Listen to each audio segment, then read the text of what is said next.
Assalamu alaikum dear students. Today we are going to start the topic oxidizing and reducing agents.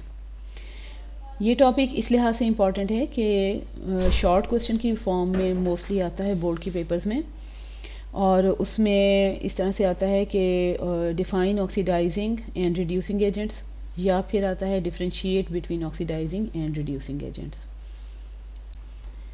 So you have to learn it by heart. Now let's start. Firstly, we should understand the definition of oxidizing agent. An oxidizing agent is the species that oxidizes a substance by taking electron from it.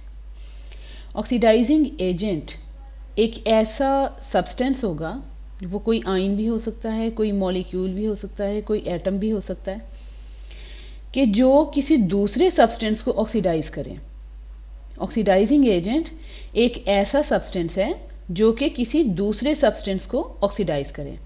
अब वो दूसरे को oxidise कैसे करेगा?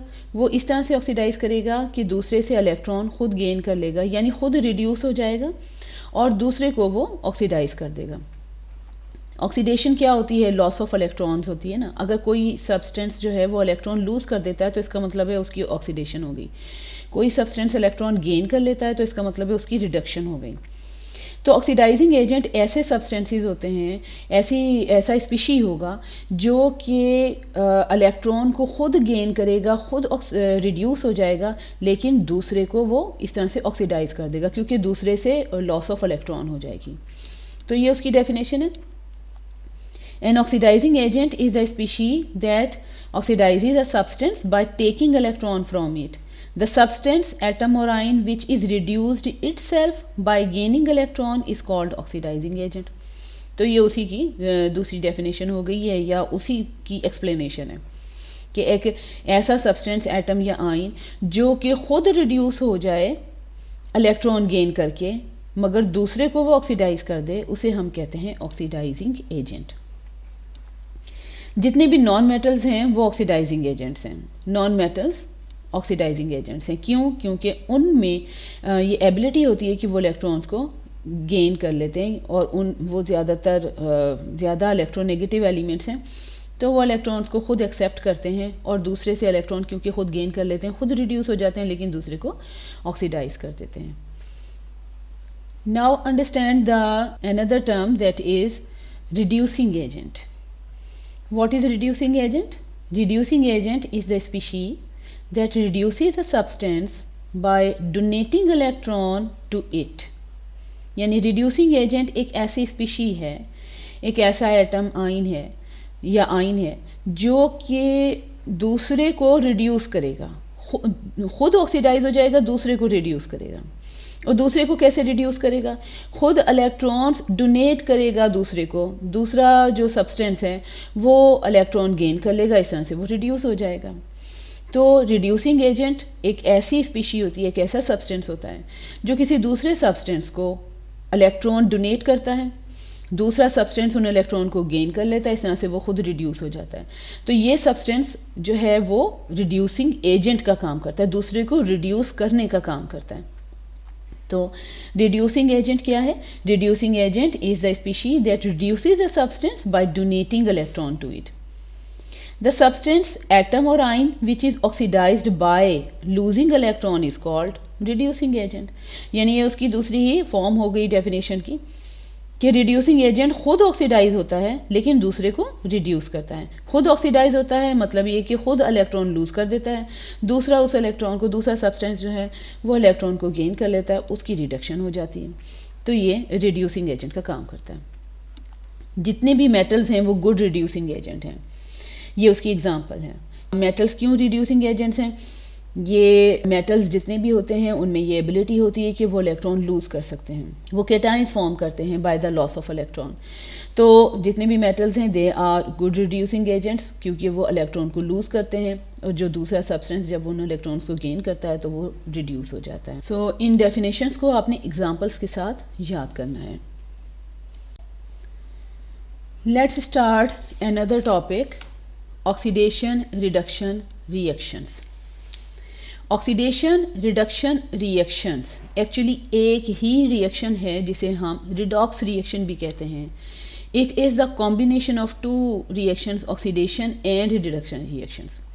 सो oxidation and reduction reactions combine होके तो redox reaction या oxidation reduction reactions बनाते हैं, कहलाते हैं.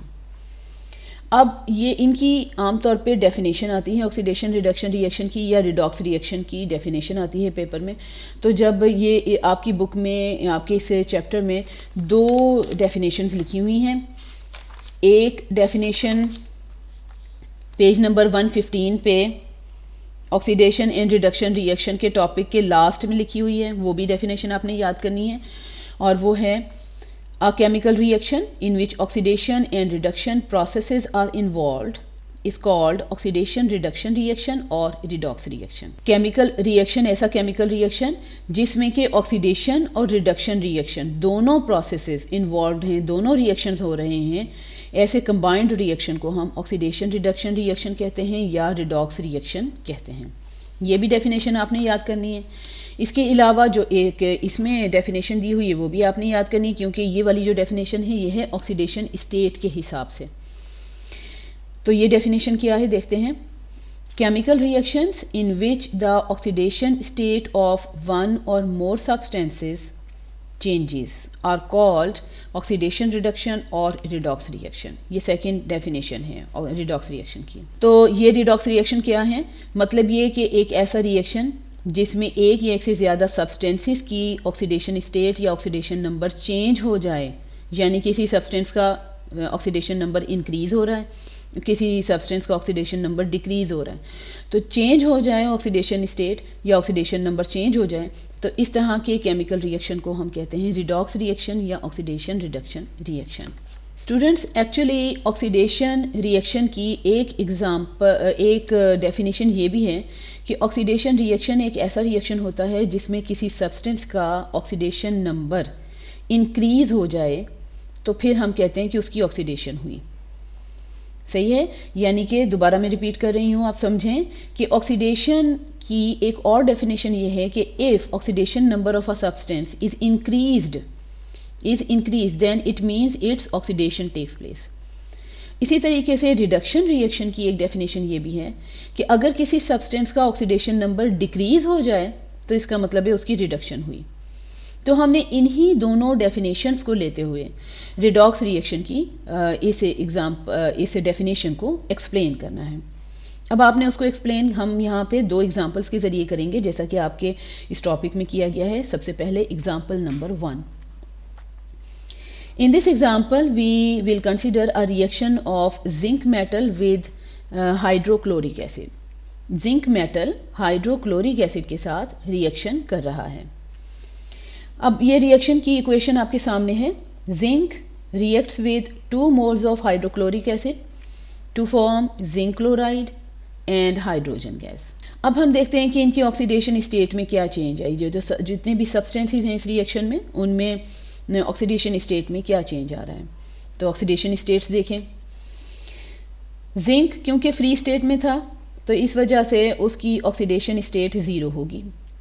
HCl में हाइड्रोजन को ऑक्सीडेशन नंबर दिया जाएगा +1 और क्लोरीन का ऑक्सीडेशन नंबर है -1. प्रोडक्ट साइड पे देखिए, जब जिंक क्लोराइड बना तो जिंक क्लोराइड में क्लोरीन का ऑक्सीडेशन नंबर -1 ही रहेगा.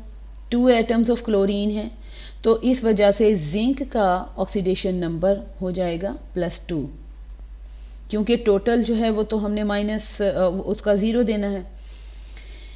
और हाइड्रोजन गैस यहाँ पे फ्री स्टेट में है तो इस वजह से उसका ऑक्सीडेशन स्टेट है 0. तो अब देखते हैं कि ऑक्सीडेशन स्टेट में क्या चेंजिंग आ रही है. रिडॉक्स रिएक्शन देखिए, यहाँ पे जिंक जो है उसकी ऑक्सीडेशन स्टेट 0 से हो गई +2. इसका मतलब कि उसकी क्या हुई ऑक्सीडेशन, क्योंकि oxidation number has increased from 0 to +2. तो इसका मतलब है कि जिंक की हुई ऑक्सीडेशन. दूसरी तरफ हाइड्रोजन की देखते हैं. रिएक्टेंट साइड पे हाइड्रोजन की ऑक्सीडेशन स्टेट है +1, लेकिन प्रोडक्ट साइड पे हाइड्रोजन की ऑक्सीडेशन स्टेट है 0, यानी कि ऑक्सीडेशन, हाइड्रोजन का ऑक्सीडेशन नंबर +1 से 0 हो गया, डिक्रीज हो गया, तो इसकी हुई है रिडक्शन। तो ये कंप्लीट रिडॉक्स रिएक्शन है जिसमें कि ऑक्सीडेशन भी हो रही है, रिडक्शन भी हो रही है, और किस तरह से हो रही है? By the changing of oxidation states of substances. Let's see another example, number 2. In this example, we will consider the formation of water from hydrogen and oxygen gases. ये वाला हम रिएक्शन देख रहे हैं जिसमें कि हाइड्रोजन और ऑक्सीजन गैसेस आपस में रिएक्शन करेंगे और कर रहे हैं और वाटर बना रहे हैं। 2 moles of hydrogen gas reacts with 1 mole of oxygen gas to form 2 moles of water. अब यहाँ पे देखें कि हाइड्रोजन गैस क्योंकि फ्री स्टेट में है तो उसकी ऑक्सीडेशन स्टेट है 0। ऑक्सीजन गैस भी फ्री स्टेट में है, इस वजह से उसकी ऑक्सीडेशन स्टेट है 0। वाटर में हाइड्रोजन का ऑक्सीडेशन नंबर होगा +1 और ऑक्सीजन का ऑक्सीडेशन नंबर है -2। तो इस तरह से हम देखते हैं कि ऑक्सीडेशन नंबर्स में क्या चेंज आया। हमने देखा कि हाइड्रोजन की का ऑक्सीडेशन नंबर 0 से इंक्रीज होके +1 हो गया। It means oxidation of hydrogen takes place. दूसरी तरफ ऑक्सीजन का ऑक्सीडेशन नंबर 0 से -2 हो गया। इट मीन्स कि ऑक्सीडेशन नंबर डिक्रीज हो गया। तो इसका मतलब ये है कि ऑक्सीजन की हुई है रिडक्शन। तो कंप्लीट रिडॉक्स रिएक्शन देखें कि हाइड्रोजन की ऑक्सीडेशन हो रही है, ऑक्सीजन की रिडक्शन हो रही है, रिडॉक्स रिएक्शन हमें नज़र आया। ये टॉपिक लॉन्ग क्वेश्चन में आ सकता है, तो लॉन्ग क्वेश्चन के हवाले से जब आपने याद करना है तो पहले इसकी डेफिनेशन, फिर दोनों एग्जांपल्स जो हैं वो आपने इसमें एक्सप्लेन करनी होंगी। अगर सिर्फ शॉर्ट क्वेश्चन आ जाए, डेफिनेशन आ जाए, तो जस्ट डेफिनेशंस आपने दोनों लिखनी है।